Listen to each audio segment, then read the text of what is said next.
Nature has 3.8 billion years of sort of knowledge behind it. Of course there's intelligence. Of course there's something we can learn. If we can tap into that intelligence, I think we're on to something.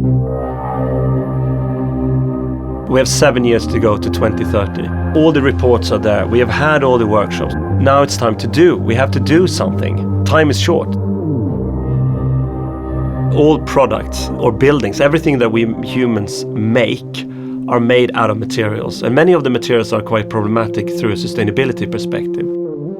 The system is simple. We take virgin or recycled craft paper, we build back wood, and it creates beautiful, load-bearing, functional components that can replace other materials.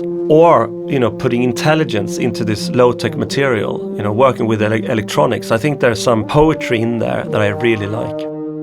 So if we can replace components in new or in existing products, I think the impact can be quite substantial. It's all about industrialization, green tech now. If you would replace aluminium, for example, we're talking about 60 times less impact. And it's the same goes with plastics, it's the same with glass fiber, that you have quite a substantial reduction immediately. A tree takes out the carbon from the atmosphere. It doesn't take carbon from the ground like plastic does. Plastic is we make that out of fossil carbon. So a tree, it breathes or it eats carbon dioxide from the air, and then it builds itself. And if we can pay respect to that and utilize that carbon and then get it back into the ground, then we have a carbon sink. Then there's actually less carbon in the atmosphere, end of life.